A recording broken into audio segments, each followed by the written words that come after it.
Assalamualaikum warahmatullahi wabarakatuh.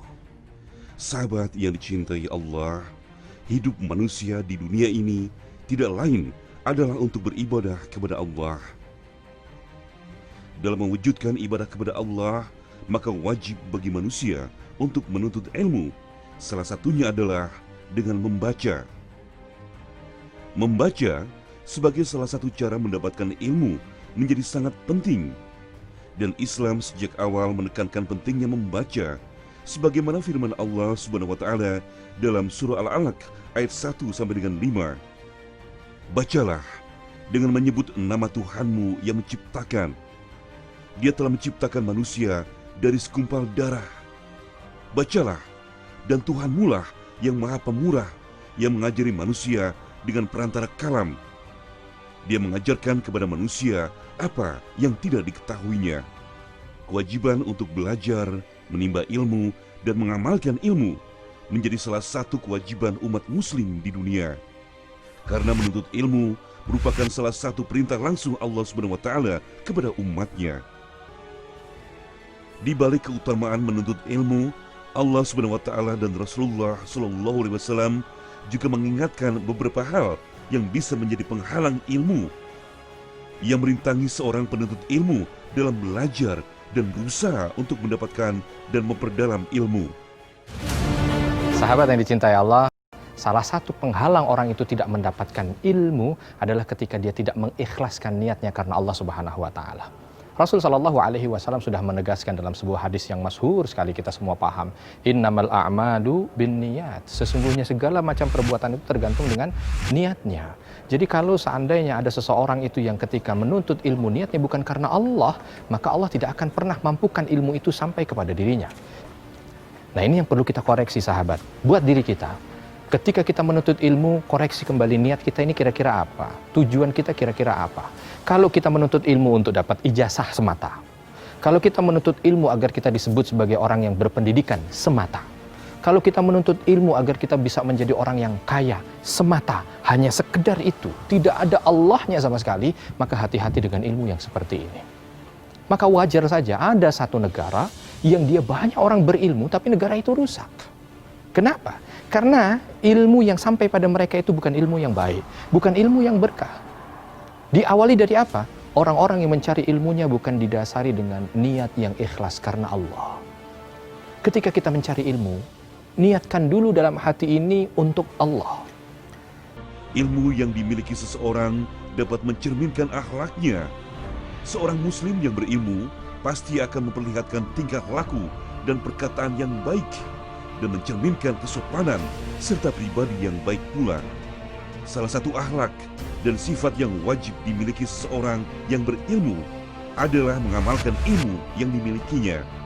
Karena sesungguhnya Allah memurkai golongan orang-orang yang berilmu yang tidak mendakwahkan ilmunya, tidak pula menjadikan ilmu yang dimilikinya untuk mengajak melakukan perintah dan menjauhi larangan Allah Subhanahu wa taala. Masya Allah, alhamdulillah. Kita minum kopi ya di Ummul Qura, dan kopi ini identik dengan sesuatu yang bisa memberikan semangat ya. Bismillah. Luar biasa, nikmat sekali ya. Nah, saya ingin menyampaikan juga dalam materi kita gitu, bahwa sesuatu yang menghalangi orang untuk tidak bisa mendapatkan ilmu adalah karena dia tidak semangat mencari ilmu. Malas ya. Nah, orang yang malas susah untuk bisa mendapatkan ilmu, sahabat.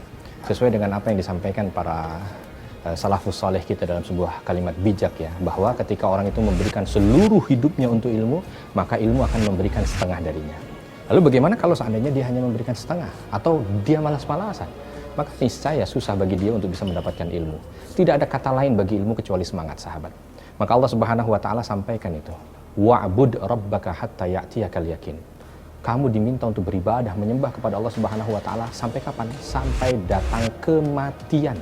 Artinya apa? Ada makna di sini bahwa menuntut ilmu itu satu, tidak ada batasnya. Tidak bilang kita usia, aduh saya sudah tua, tidak. Aduh saya lagi sakit, tidak. Aduh saya tidak punya harta, tidak. Karena tidak ada batas kecuali kematian. Yang kedua, karena Allah menyampaikan sampai mati kamu harus menuntut ilmu, maka ada nilai semangat yang Allah ingin sampaikan di sini. Maka dari itu sahabat yang dicintai Allah, mari siapapun kita, apapun kondisi kita, berapa usia kita, kaya ataukah miskin kita, jangan jadikan itu sebagai penghalang bagi kita untuk bisa terus semangat untuk mendapatkan ilmu Allah Subhanahu wa Ta'ala. Sahabat yang dicintai Allah, dalam pandangan Al-Quran, ilmu adalah sebuah keistimewaan. Allah Subhanahu wa Ta'ala juga menjanjikan surga bagi hamba-hambanya yang bersungguh-sungguh dan tidak malas dalam menuntut ilmu.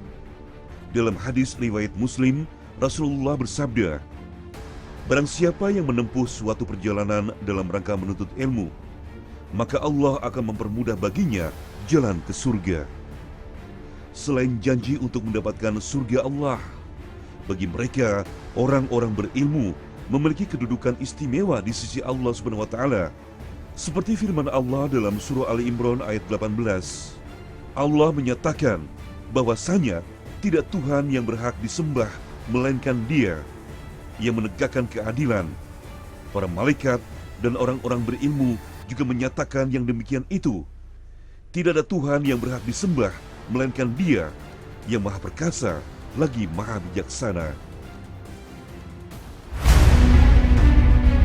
Sahabat yang dicintai Allah, yang bisa menghalangi kita untuk mendapatkan ilmu adalah tidak mengamalkan ilmu yang kita miliki. Ya, tidak mengamalkan ilmu yang kita miliki. Bahkan ini menjadi salah satu bahagian daripada ancaman yang Allah sampaikan kepada kita. Kalau kita lirik dalam surah As-Saff itu, Allah Subhanahu wa Ta'ala menegaskan, "A'udzubillahi minasyaitonirrajim. Lima taquluna ma la taf'alun. Kabura maqtan 'indallahi an taqulu ma la taf'alun." Kenapa kalian itu mengatakan sesuatu yang tidak kalian kerjakan?